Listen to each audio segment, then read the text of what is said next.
Welcome back, guys. This is Grace. On today's Wealth and Wellness channel, we'll go to see the after on this property renovation. Come with me. So you remember that tree fell on the roof and we had some issues with delays, and there was contractor issues, there was tenant move out issues, there was so many issues, okay? Insurance issues. However, all those issues were resolved, and as of today, we are complete. Finally, I'm excited for y'all to see it. Let's put in the code. It's easier to have a lockbox code on the door, because when you list a property to be rented, other agents will bring their clients, so you have to make sure the property is ready and also easy to rent, because they'll have to come see it. As an agent, this is what I normally do: turn on all the lights when my clients come to see the house. So you're welcome. So I don't know if you'll see the changes, but you're gonna see the pictures before and after. And you tell me what you think was changed, because these floors were not the same. As well as some of the walls were changed out, the light fixtures as well. And especially one of the bathrooms, we did a lot of work to it.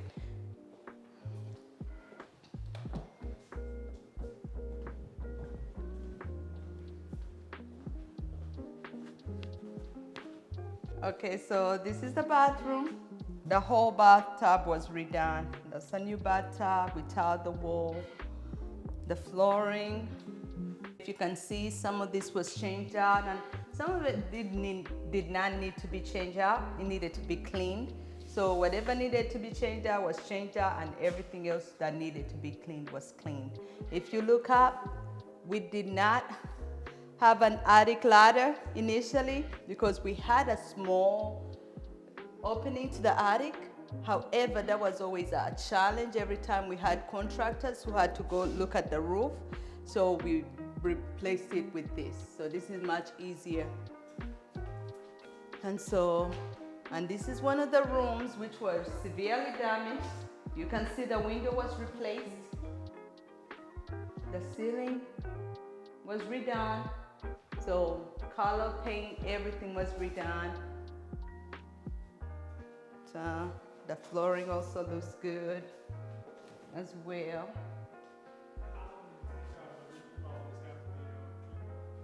So it took about 4 months. 4 to 5 months, I would say, but we had a lot of challenges with different contractors, the insurance company delays. So I'll give you a rundown. Initially, when the tree fell, we made sure that we cover it up with a tarp.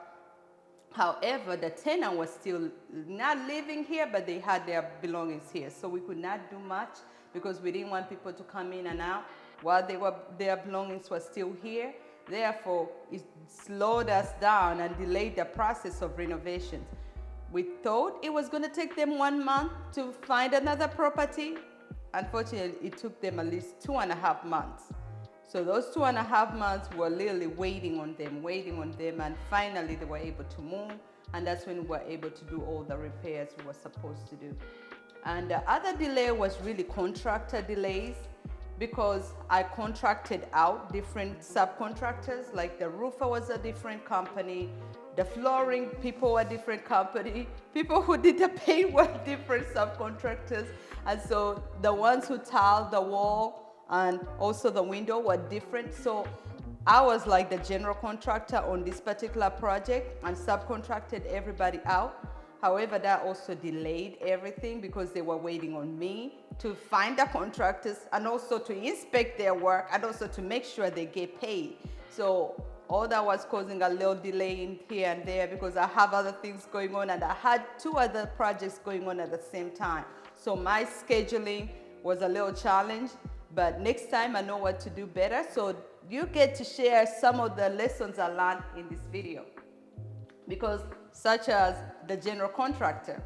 So instead of me managing everything, I literally could have hired a general contractor. It might cost a little more because technically they say it costs about 10 to 15% more than the price of the work. However, my time is valuable. And also when you sit on a project, that's taking time and money, you see. So I've spent so much money wasted because I've been sitting on this project and all the delays. And another thing, when you hire a general contractor, they already have all these subcontractors they work with. So I don't have to go out there, outsource and interview all of them, because most of the time when you send out contractors, they have to come bid for different jobs. So I'm literally waiting on 2 to 3 bids for every project. And that takes time too. And then sometimes I'm taking their word for it without really knowing their craftsmanship. And which is, I got burnt. So this is another lesson you have to learn, such as the roofer did not do a great job with the roof. And we tried to get them to come back. It took me a month to realize that this man was not coming back. And this is a gentleman I've worked for in different projects and also sent out to different clients. So I was really disappointed by that, but I had to pivot and find somebody else to fix whatever he didn't fix and move on. Because instead of me delaying the work, and also you have to think about it. If I sue in small claims cost, that's gonna take time and it's gonna cost me more money. So I had to think about it and feel like, is it worth the pursuit of getting him to come back? Because it was about what, $500, but I have to pay more money just for small claims court. And then my time, which I don't have right now, to pursue him to do that. So that's a little unfortunate. And the other thing I realized on this project was not many contractors nowadays appreciate their craftsmanship. It was really disappointing to know that, because I really respect what I do and I try to do the best that I know how, and I treat people the way I like to be treated.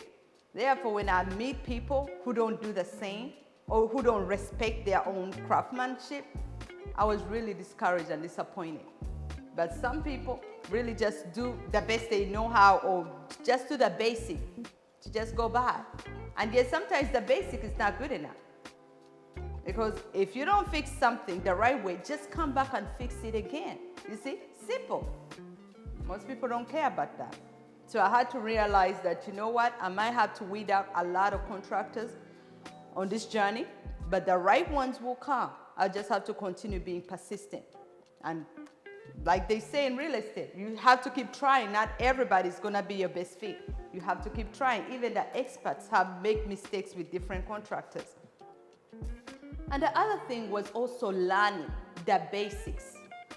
Because sometimes you start a project and you really don't know what to expect, and you don't even know the basics at all. You see, what is it gonna take for a roof?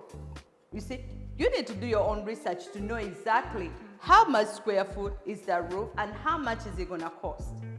Because when you get a contractor who gives you a quote and also tells you buy such and such shingles, you see, so you buy so much shingle. However, at the end of the project, you don't get to see the leftover material. That means you didn't do your research.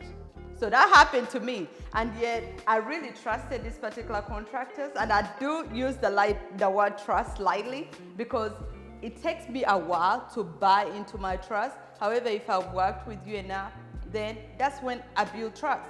And this particular gentleman had worked in the industry for over 30 years, and he always talks about that. I've worked in real estate for 30 years. Okay, great. But I needed to trust that that 30 years means something. However, come to find out, that 30 years did not mean anything, because as soon as the project was done, all the shingle, every material was gone, which was disappointing because I paid everything. You see, I paid for everything, because if he had purchased the material, he had the right to take it. But since I purchased the material, it was supposed to stay. Because sometimes you have leftover material, you can take it back as a return and get some credit for it. But for him, he took advantage of that as well. So he took my kindness, right, for granted and misused it. The other thing which was a really big hindrance during this project was having enough reserves.